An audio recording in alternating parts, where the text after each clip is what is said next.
अरिहन्ताणं नमो सिद्धाणं नमो आयर्याणं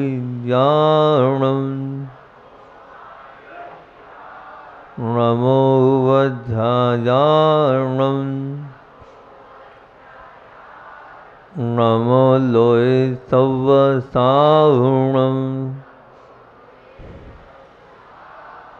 नमो अरुहन्ताणं नमो सिद्धाणं नमो आयर्याणं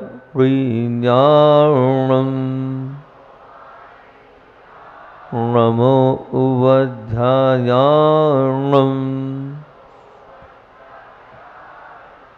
नमो लोय सव्वसाहुणं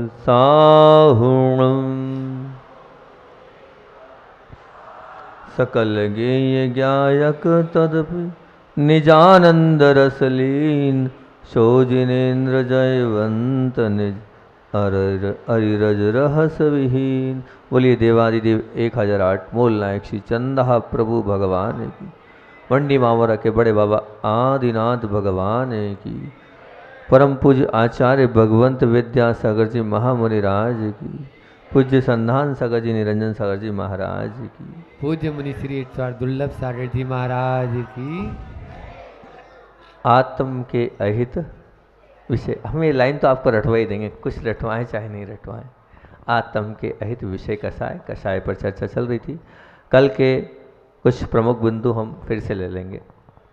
कल हमने एक बात बोली थी, प्रत्येक को खुश रखना हमारी जिम्मेदारी भी नहीं है और हमारे लिए संभव भी नहीं है, परंतु किसी के भी कैसे भी व्यवहार को बाद में हमें, मतलब जो भी उसने व्यवहार किया उस व्यवहार पे हमें संतुष्ट रहना, हमें प्रसन्न रहना, वो तो संभव है और वो हम कर सकते हैं, वो गुरु की आज्ञा भी है।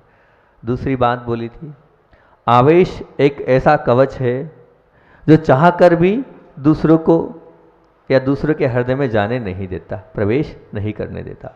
और तीसरी बात बोली थी, जो नीति, दो नीतियों को रखा था, दोनों नीतियाँ बता देता हूँ।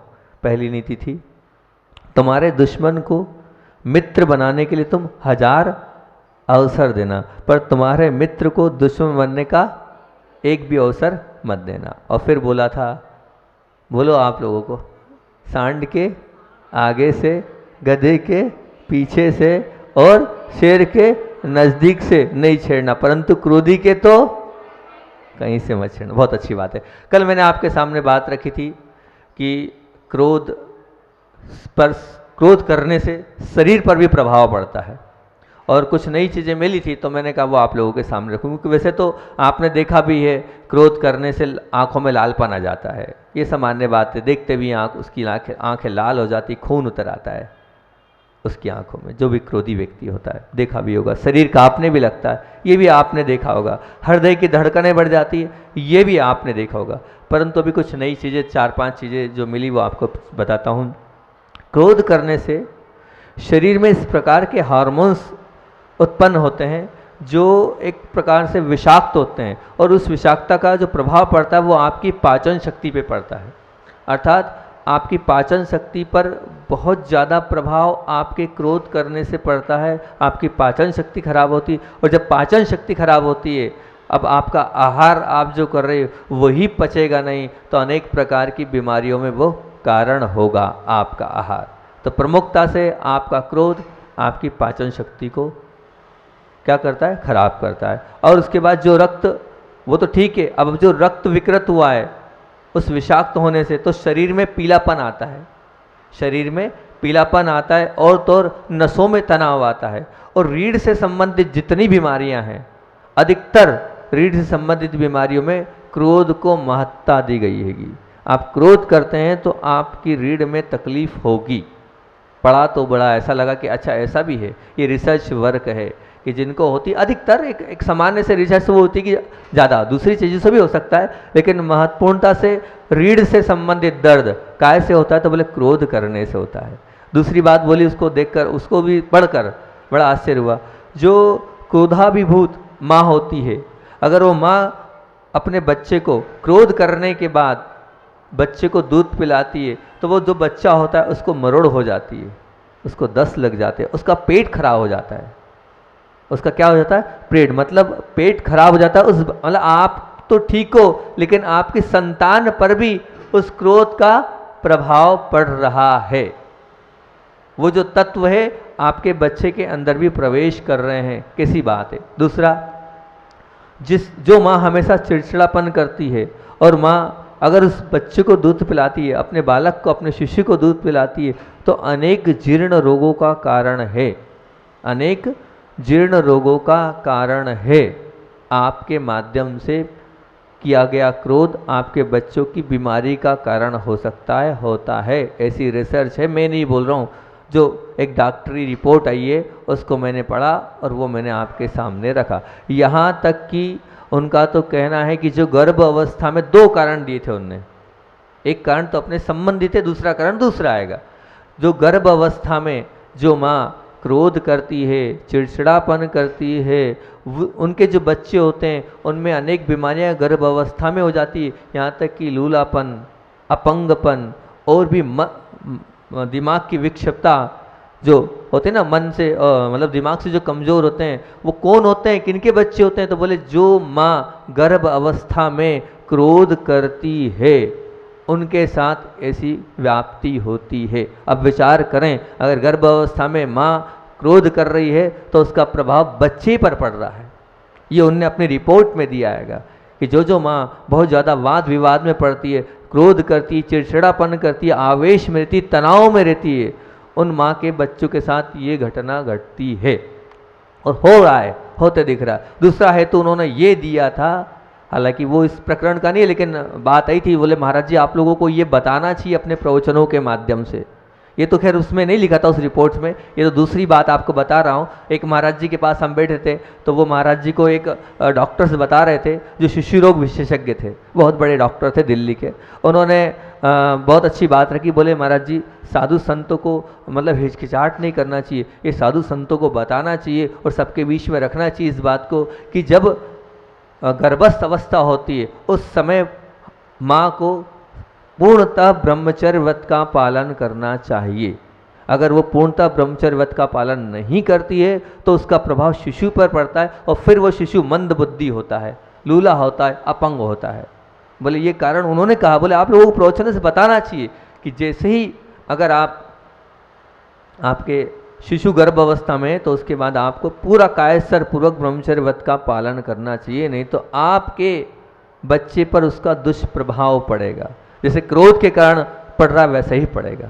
ये प्रमुख बात थी। और उसके अलावा और तो और यहाँ तक एक बात उसमें लिखी थी कि क्रोध से, जिस वक्त आप क्रोध कर रहे हो तो क्रोध से शारीरिक और मानसिक दोनों की क्षति होती है। और यहाँ तक कि जैसे मान लीजिए आप 15 मिनट क्रोध अवस्था में रहे, 15 मिनट आप क्रोध अवस्था में रहे तो वो जो 15 मिनट क्रोध अवस्था में और सामान्य से अगर मान लो कोई व्यक्ति कार्य कर रहा है, वो मेहनत का कार्य कर रहा है, वो 9 घंटे मेहनत करेगा। उन्होंने 9 घंटे की संख्या दी थी, 9 घंटे मेहनत कर रहा हैगा, उतनी एनर्जी उतनी शक्ति उसकी नष्ट होती है, उतनी 15 मिनट क्रोध करने में नष्ट होती है। मतलब आप 9 महीने अपना काम करो, दिन भर कड़ी मेहनत करो और 15 मिनट आपने क्रोध अवस्था में गुजार दिया, वो एक बराबर है। इतने सेल्स, इतनी ताकत, इतनी शक्ति उस 15 मिनट में लग रही है जो 9 घंटे में लग रही थी। ये थी। दूसरा उन्होंने बोला, ये तो खैर मैं पहले से बोलते आया हूँ कि क्रोध करने से शरीर की सुंदरता भी समाप्त होती है और क्या होता है उसका इतना प्रभाव पड़ता है कि जवानी में भी बुढ़ापे के दर्शन होने लगते हैं। जो व्यक्ति क्रोधी होता है वो जवानी में भी अपने आप को बूढ़ा कर लेता है। ये बात तो मैं कह ही रहा हूँ, उन्होंने भी कही है। और तो और उन्होंने यहाँ तक कहा कि अत्यधिक क्रोध के कारण हमारी जो पतली पतली रक्त वाहिनियाँ होती है, वो जो पतली रक्त वाहिनियाँ फट जाती है और फट जाने से क्या होता है, वो जो रक्त संचालन है वो तीव्र हो जाता है। तो जैसे जिस स्पीड से रक्त का शरीर में संचालन होना था उस स्पीड से नहीं होता है, तो बारीक बारीक जो रक्त वाहिनी होती हैं वो फूट टूट, मतलब उनमें दरारें आ जाती हैं, वो क्षतिग्रस्त हो जाती है। और वो जब क्षतिग्रस्त होती हैं तो वो जो रक्त है वो चारों ओर जहाँ नहीं जाना चाहिए वहाँ जाता है, उससे रक्त संचालन तीव्र हो जाता है। तीव्र हो जाता है तो वो अनेक बीमारियों का कारण होता है, यहाँ तक कि बीपी भी बढ़ सकता है। और जिसका वो बीपी भी बढ़ता है तो बीपी बढ़ने से किडनी पर असर पड़ता है, और जब किडनी पर असर पड़ता है तो कई बार आपकी किडनी भी फेल होती है क्रोधी व्यक्ति की। और यहाँ तक कि मैंने तब भी सुना कि अगर बीपी बढ़ता है तो बीपी बढ़ने के बाद क्या होता है, मस्तिष्क में क्लेडिंग होती है, और जब वो मस्तिष्क में क्लेडिंग होती है तो वो उसका कोई इलाज नहीं है, उसका तो एक ही वो है सीधे क्या, मौत। मतलब क्रोध आपको मौत तक पहुंचा सकता है। इसका तात्पर्य क्या, क्रोध आपको मौत तक पहुंचा सकता है, फिर भी आप क्रोध छोड़ने को तैयार नहीं है। हृदय की धड़कन बढ़ना भी इससे ही होता है, और जब हृदय की धड़कन बढ़ती, श्वास आपकी तेज चलती है तो फिर क्या होता है, हार्ट अटैक आता है, होता है ना हार्ट अटैक। तो उसमें भी क्रोध को सहयोगी माना है। कभी कभी रक्त की कमी अर्थात हीमोग्लोबिन की जो कमी होती है वो भी क्रोध से होती है, और क्रोध का सबसे ज़्यादा प्रभाव, उनका कहना है सबसे अधिक प्रभाव पड़ता है क्रोध का, तो पड़ता हैगा रक्त पर। उनका कहना ये कि रक्त पर, इसलिए कि जब हम शरीर में गर्मी होती है तो गर्मी के कारण जो है शरीर में जब हम अंदर से गर्म हो जाते हैं तो शरीर में जो रक्त होता है वो गर्म होता है। ऐसा नहीं कि आपकी जो गर्मी बाहर की है, वो गर्मी का असर अंदर तक पहुंचता है और शरीर में भी पहुंचता है, और शरीर में वो जो रक्त, वो रक्त गर्म हो जाता है। जब वो रक्त गर्म हो जाता है तो वो रक्त पतला हो जाता है, और जब वो रक्त पतला हो जाता है तो वो जैसे रक्त वाहिनी फूटती तो जहाँ नहीं जाना चाहिए वहाँ रक्त पहुँचता है, ऐसे वो रक्त जहाँ नहीं जाना चाहिए वहाँ पहुँचता है, और जहाँ नहीं जाना चाहिए फिर वो अनेक बीमारियों में कारण है आपका वो रक्त। उसका हेतु दिया है आपकी गर्मी। वो गर्मी का है कि क्रोध की गर्मी, मतलब क्रोधी व्यक्ति जो है हर प्रकार से दुखी हो रहा है, और यहाँ तक कि क्रोधी व्यक्ति अनिद्रा का शिकार भी होता है। मतलब आप देख लेना, क्रोध करने के बाद, मैंने इस पर भी एक बात बहुत अच्छी बोली थी पहले कि क्रोध करने के बाद कोई सो नहीं सकता है, उसको नींद आएगी ही नहीं। नींद ले क्या लेगा वो, सुख शांति ही नहीं तो क्या नींद लेगा, वो सोएगा ही नहीं। वो क्रोध करने के बाद तो दिमाग उसका रहेगा ही खराब। तो क्रोध एक प्रकार से अनिद्रा में भी कारण है। और क्रोध से भी ध्यान रखना, भोजन भी नहीं रुचता है। क्रोध करने के बाद भोजन खाओ आप, बिल्कुल अंदर ही नहीं जाएगा, और जब भोजन अंदर नहीं जाएगा फिर भी आप घुसाओगे तो उसका क्या रस मिलेगा आपको, वो रस में रूपांतरित ही नहीं होगा। वो बनेगा क्या, उसका रस नहीं बनेगा, बिल्कुल नहीं बनेगा। और एक अच्छी बात, खैर ये तो मेरे अनुभव की मैंने आप लोगों को शेयर कर रहा हूँ, कि जिसे क्रोध ज़्यादा आता है ना, जिसे क्रोध, बहुत ध्यान से सुनना, जैसे क्रोध बहुत जाता है ना, वो सोना ना पहने, स्वर्ण सोना गोल्ड ना पहने। क्या नहीं पहने, गोल्ड, क्योंकि वो जो सोना है वो गर्मी बढ़ाता है। वो क्या करता है, गर्मी बढ़ाता है। जिसको ज़्यादा क्रोध आता है, आपको लग रहा हो हमारे जी क्या करवा रहे हो, लेकिन मैं सत्य कह रहा हूँ एकदम, वो व्यक्ति सोना ना पहने, सोना कम से कम पहने। फिर क्या पहने, उसके लिए कहा है कि चांदी ठंडी होती है, चांदी जो होती है वो ठंडी होती है। आप चांदी के कड़े पहने, चांदी की चेन पहने, चांदी की अंगूठी पहने, और चांदी को और ठंडा करना हो तो मोती होता हैगा, आप मोती को पहने। चांदी के साथ मोती को पहनेंगे तो आप शांत स्वभावी बनेंगे। आप क्या बनेंगे, शांत स्वभावी बनेंगे। अभी खातेगांव के एक सज्जन आए थे जो बहुत उन्हीं से तो क्रोध का एक कहानी चालू, उसी दिन पहला दिन था, तो उनको यही बोला कि ये जो पहले सबसे पहले आप बोले, हाँ महाराज जी, उन्होंने खुद ने कहा, महाराज जी आप बिल्कुल सही बोल रहे हो, ये जब से मैंने इतनी मोटी मोटी चेनें पहनी है और ये कड़े पहने हैं, उसके बाद से क्रोध और बढ़ गया मेरा। मैंने उसी वक्त को उतार के देने लगे पत्नी को, पत्नी अभी रखो अभी रखो। बोले नहीं, भरोसा नहीं है, अभी महाराज जी ने क्रोध का त्याग कराया है, फिर वो गड़बड़ होगी, तो नहीं अभी रखो। वहीं उतार के उनने, वहाँ हम उस तरफ थे उस भवन में, वहीं उतार के देने लग गए वो, आप तो रखो। जब महाराज जी कह रहे हैं सोना पहने से, और मैं अनुभव कर रहा हूँ कि जब से मैंने राकेश जी थे आए थे जिन्हें चरण भी धुलाए थे, राकेश जी सेठी खातेगांव वाले, बोले मैं तो उतार रहा हूँ, उतार के देने लगे वो, क्योंकि उन्होंने अनुभव किया जब से मैंने ये सोना लादा है तब से मेरे में अंदर और चिड़चिड़ापन बढ़ गया और क्रोध बढ़ गया और गर्मी बढ़ गई। तो आप भी भैया जिनको क्रोध आता है वो सोना नहीं पहनना, है ना। हंसी तो आ रही होगी लेकिन सत्य बोल रहा हूँ, उसकी अपेक्षा चांदी पहन लेना। चांदी से हमने देखा है जो बच्चे ज़्यादा बच्चे छोटे होते हैं ना, उनको चांदी के कड़े पहनाए जाते थे। तो वो कहाँ चांदी के कड़े इसलिए पहनाए जाते थे कि वो क्रोध ना करें। ये पूछना आप बड़े बूढ़ों से, वो बताएंगे आपको कि चांदी चंद्रमा वाले ज्योतिष के हिसाब से वो चंद्रमा मानी जाती है, चंद्रमा मतलब ठंडक होती है, वो आपके शरीर को ठंडा करेगी। तो आप इस प्रकार से इसको ध्यान रखें। एक और चीज़ बहुत अच्छी बात, क्रोध से सबसे ज़्यादा अगर प्रभाव पड़ता है तो आपके तेजस शरीर को पड़ता है। तेजस शरीर मतलब आपके आभा मंडल को पड़ता है। आपका जो आभा मंडल होगा ना, वो क्रोध करने से बहुत छोटा होता चला जाएगा, बहुत छोटा होता और वो इतना छोटा होता चला जाएगा। इसीलिए तो जो क्रोधी होते हैं उनके पास कोई उठना नहीं चाहता, उनसे कोई बैठना नहीं चाहता, उनसे कोई बात करना नहीं चाहता, उनको देख के रास्ता काटता। उसका कारण क्या है? उसका आभा मंडल बहुत कम हो जाता है। उसके आभा, उसका जो ओरा कह सकते हैं उसको, जो आपकी हीलिंग कोर्स में उसको ओरा बोलते हैं, उस ओरे को बोलते हैं। और इसी ओरे पे एक बहुत अच्छी बात अभी याद आ गई, पहले वो उसको रख देता हूँ मैं कि ओरा और आभा मंडल क्या होता है। आपके बीच में 10 लक्षण में एक सपना दीदी आई थी पूना वाली, जो इस प्राणिक हीलिंग ऊर्जा की मास्टर है। तो वो रामटेक में आचार्य भगवंत का स्वास्थ्य खराब हुआ। जब स्वास्थ्य खराब हुआ तो उन्होंने बाहर, एक इंडिया के बहुत बड़े हीलर हैं जो प्राणिक ऊर्जा का सेंटर चलाते हैं बाहर, उनको बुलवाया कि आप आचार्य श्री का आए और ट्रीटमेंट है। लेकिन जब तक वो बाहर से आए, उनको फ्लाइट से बुलवाया, उनने नागपुर लाए, नागपुर से यहाँ लाए और उन्होंने कहा आपको ऐसे आचार्य श्री तो मिलेंगे नहीं, आपको हम बिठा देंगे दूर, और बिठाने के बाद फिर आपको दूर से अपने, क्योंकि वो ऐसा ज़रूरी नहीं कि हाथ पकड़ना है, वो तो दूर से भी कर सकते हैं और वो तो वहाँ रह के भी कर सकते हैं, पर उनका इच्छा था कि आप डायरेक्ट एक बार आके करें। और बहुत बड़ी फीस रहती है उनकी, वो जो थे बहुत बड़े थे, लाखों में फीस, हज़ारों में फीस रहती है उनकी। बोले हम सब आपकी फ़ीस देंगे, पर आप एक बार हमारे गुरुदेव के पास आएँ। तो वो लेके आई, जब रामटेक में लाने के बाद वो पूरे समय बैठे रहे। बैठने के बाद जो उनका अनुभव उन्होंने दीदी से शेयर किया, तो वो करते रहे हीलिंग करने के बाद उनने बोले आप किसके पास खड़ा कर दिया हमें? बोले आपने किसके पास ले आए हमें? बोले इनका इतना बड़ा ओरा है कि मैं अपने हाथ से इनका ओरा नहीं संभाल पा रहा हूँ। इनके ओरा बढ़ाने के लिए आप मेरे को बढ़ाया है।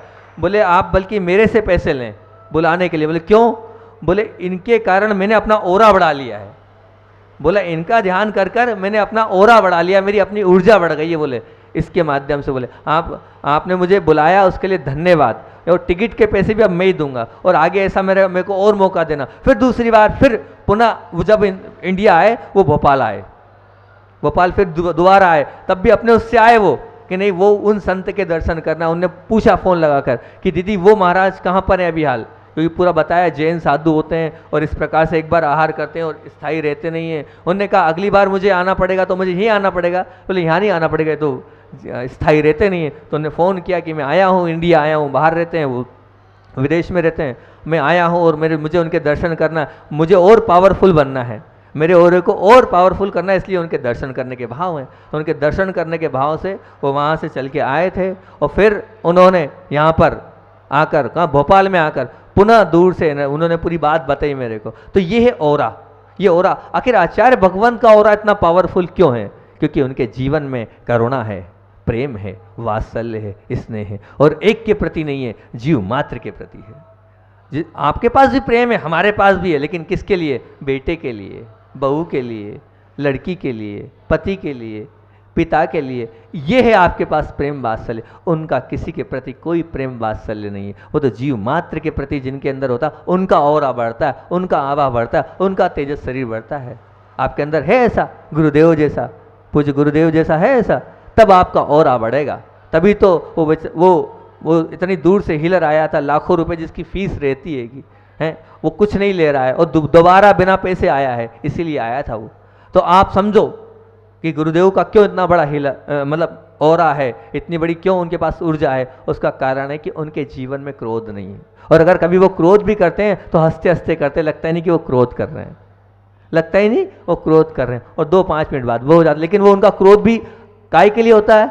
हमें समझाने के लिए, हमें आगे बढ़ाने के लिए, और हमें प्रोत्साहित करने के लिए होता है। और बात के लिए वो गुरुदेव का क्रोध नहीं होता है। ऐसा क्रोध करने के लिए मना ही नहीं है आगम में, वो तो करना है। शिष्यों, वो कहते हैं ना, सीसी को और शिष्य को काय की आवश्यकता है? ये तो फैल जाएगी सीसी भी और शिष्य भी। वो भले थोड़ा बहुत उनका रहता है, पर इस प्रकार का समय, अपना 5 मिनट बचे, इस प्रकार का औरा अगर आपको बढ़ाना है, आभा मंडल आपको बढ़ाना है, तो अपने जीवन से क्रोध को निकालना है। और इतनी सारी जो चीज़ें हमने आपको बताई है, वो सब रिसर्च वर्क थी जो सामने आई थी, पढ़ी थी, वो मैंने आपके सामने रखी। उसको झूठा मत मानना, ठीक है ना, उसको गलत मत मानना। आगे अपने पास समय तो है, आगे चलते अपन। अगला विषय हम ये दे रहे हैं कि बड़ी मछली छोटी मछली को खा जाती है। बड़ी मछली, ऐसा कहते हैं, एक कहावत है, एक लोकोक्ति है कि भैया बड़ी मछली छोटी मछली को खा जाती है, ऐसा कहा जाता है। उसी प्रकार मैं अपनी बात को आगे रखता हूँ। क्या मान लीजिए हम ऑफिस में थे, आप ऑफिस में थे, और ऑफिस में आपके बड़े जो बॉस थे उन्होंने अपने असिस्टेंट मैनेजर को डांटा, उनको डांटा। अब वो जो डांटा, अब वो डांटा तो है, नाराज से हुए हैं, अब वो नाराज़गी और वो जो डांट थी वो आपके अंदर भरी है। अब अपने जो बॉस है उनको तो आप नहीं डांट सकते, अब वो गुस्सा आप कहाँ उतारोगे? जाकर अपनी पत्नी पर। अब जिस पर आपका दबाव है, प्रभाव है, आप उस पर ही जाके उतारोगे ना वो गुस्सा, तो आप अपनी पत्नी पे उतारोगे। अब वो पत्नी अब पति पे तो उतार नहीं पाएगी, तो वो अब अपने बेटे पे उतारेगी, हाँ बच्चों पे उतारेगी। ठीक, बिल्कुल ठीक, आप सही पकड़ रहे हैं, वो अपने बच्चों पर उतारेगी। अब वो बच्चा है, अब वो किस पे उतारेगा? अपने खिलौनों पर, नहीं अपने खिलौनों पर उतारेगा। और ये मतलब क्या है? संसार की नग्न वास्तविकता है ये। तो क्या नग्न वास्तविकता है? तो आज की बात आप लिख सकते हैं, ये वाली बात, नग्न वास्तविकता। ताकतवर से सब दबते रहते हैं, ताकतवर से सब दबते रहो और कमजोर से कमजोर को दबाते रहो। ताकतवर से दबते रहो और कमजोर को दबाते रहो, और ताकतवर से बचते रहो और कमजोर को निपटाते रहो। आ रही बात? सुनी आ रही ना बात? फिर से रिपीट करूं, ताकतवर से दबते रहो और कमजोर को दबाते रहो, और ताकतवर से बचते रहो और कमजोर को निपटाते रहो। ये क्या है? निपटाते रहो से तात्पर्य यही है कि उसको दबाते रहो, है ना? तो कमजोर को निपटाते रहो। पर ये जो आपकी मानसिकता है बहुत गलत है। मतलब अब हमारा प्रश्न है, ये प्रश्न है, हम तो ताकतवर से बचते हैं। आप बचते हो ना ताकतवर से? बोलो, अरे भैया बचते ही होंगे, बचते हो ना ताकतवर से? तो ताकतवर से आप बचते हो, बिल्कुल सत्य है कि ताकतवर से सब बचते हैं। पर मैं आपसे ये पूछ रहा हूँ कि जो जीव कमज़ोर हैं, छोटे हैं, असहाय हैं, उन जीवों के प्रति आपका व्यवहार कैसा है? उन्हें बचाते रहने का है या उन्हें दबाते रहने का है? उन्हें बचाते रहने का है या उन्हें दबाते रहने का है? हम जो मतलब कहना चाहिए कि हम उन्हें दबा रहे हैं या बचा रहे? अपने सुख को गौण करके उनके दुख में हम राहत दे रहे हैं या हमारे सुख के लिए खातिर उन्हें दुखी कर रहे हैं? ये प्रश्न है, मैं आपसे पूछ रहा हूँ। आप अपने आप से प्रश्न को पूछो कि जो जीव कमज़ोर हैं, छोटे हैं, असहाय हैं, और उनके प्रति हमारा व्यवहार कैसा है? क्योंकि ये तो पक्का है, जो ताकतवर है उससे तो हम दबते हैं, ये बात खत्म हो गई, यहाँ तो कोई प्रश्न ही नहीं उठता है। लेकिन प्रश्न क्या है कि जो असहाय हैं, दुखी हैं और कमज़ोर हैं, उनके साथ आपका व्यवहार कैसा है? आप अपने सुख के लिए उन्हें दुखी कर रहे हैं या उनके सुख के लिए अपने आप को दुख में डाल रहे हैं? कैसा आपका जीवन है?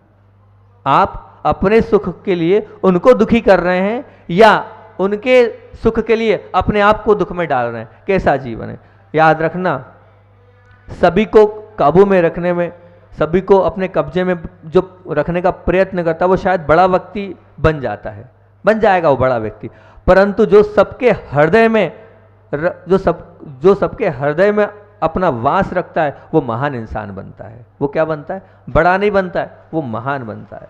बड़े बनने रहने के लिए तुम्हें सभी को दबाते रहना पड़ेगा, तब आप बड़े बनोगे। देख लेना, जो बड़ा होता है ना उसको अपने प्रभुत्व के लिए सबको दबाना ही पड़ेगा, नहीं तो वो बड़ापन नहीं रहता है, वो बड़ा कहलाएगा ही नहीं। उसको अपने आप को, मुझसे बहुत सारे लोग बोले आप में बड़े होने की क्षमता नहीं है।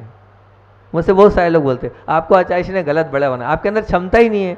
हमने कहा जो है सो है, अब क्या कर सकते हैं हम, नहीं है हमारे अंदर क्षमता बड़े बनने की। तो बड़े बनने के लिए क्या करना पड़ेगा? दबाना पड़ेगा, और जो दबा नहीं पाता है वो बड़ा बन नहीं पाता है। पर फिर भी ध्यान रखना अच्छे से, जबकि महान बनने के लिए तुम्हें सभी को बचाते रहना पड़ेगा। क्या करना पड़ेगा? बचाते रहना पड़ेगा। आप सबको बचाओगे तो महान बनोगे। बड़े बनने के लिए दबाना जरूर है, और महान बनने के लिए सबको बचाना पड़ेगा। ये अत्यंत गंभीर बात है कि आत्मनिरीक्षण करो आप अपना स्वयं का, कि आप कमज़ोर जीवों के प्रति हमारी मनोवृत्ति कैसी है, हमारा रवैया कैसा है, कठोर है कि कोमल? कमज़ोर लोगों के प्रति आपका रवैया कैसा है, कठोर है कि कोमल? अपराधी जीवों के प्रति आपका रवैया कैसा है, क्षमा का है कि अपराध का है? बताओ। अगर मान लो आपका रवैया अपराधी के प्रति आपका कैसा होगा? कि हमें तो बस उसे सजा देना है, और जो कमज़ोर होगा उसके प्रति अगर आपका रवैया कठोर का होगा तो आप ये मान के चलना अभी आपका जीवन नीचे की ओर है, ऊपर की ओर नहीं है, आप नीचे की ओर जा रहे नहीं। आपका तो कमज़ोर के लिए कैसा होना चाहिए? कोमल होना चाहिए। और अपराधी के लिए कैसा होना चाहिए रवैया? क्षमा भाव का रवैया होना चाहिए। क्योंकि ध्यान रखना, वो जो पत्थर है, वो जो पाषाण है, वो भी कठोर है, लेकिन उसने जगत को एक प्रतिमा भेंट दी है। क्या दिए? एक वो प्रतिमा, नैनाभिराम प्रतिमा, जैसे बड़े बाबा हैं, है ना, कितने सुंदर बड़े बाबा हैं। वो कठोर पत्थर था, लेकिन उस कठोर पत्थर ने भी क्या दिया इस पूरे विश्व को, पूरे देश को क्या दिया? एक बहुत सुंदर प्रतिमा दिएगी। और अगर कठोर बनेंगे तो आप क्या देंगे? आप तो देंगे क्या? हिटलर, चेरेंग, जो क्या नाम आता है ना उसका, चेंगज खान बोलते हैं उसको, जो बहुत बड़ा कहना चाहिए, जिसने पूरी दुनिया पर अत्याचार किया है। वो कब होगा? जब आप कठोरता रखेंगे। उनने कठोरता रखी तो वो नाम पाया हिटलर। आज जब भी कठोरता में नाम आता तो हिटलर को सबसे पहले कहा जाता है, और चंगेज खान को सबसे पहले बोला जाता है कि इसने अपने जीवन में बहुत पाप किए। तो इस मनुष्य पर्याय की दुर्लभता को आप समझते हुए अपने जीवन में क्या अपनाना है? कोमलता को अपनाना है। किसको अपनाना है? कोमलता को अपनाना है। जैसे वो मिट्टी भी है, वो मिट्टी भी कोमल कब बनती है?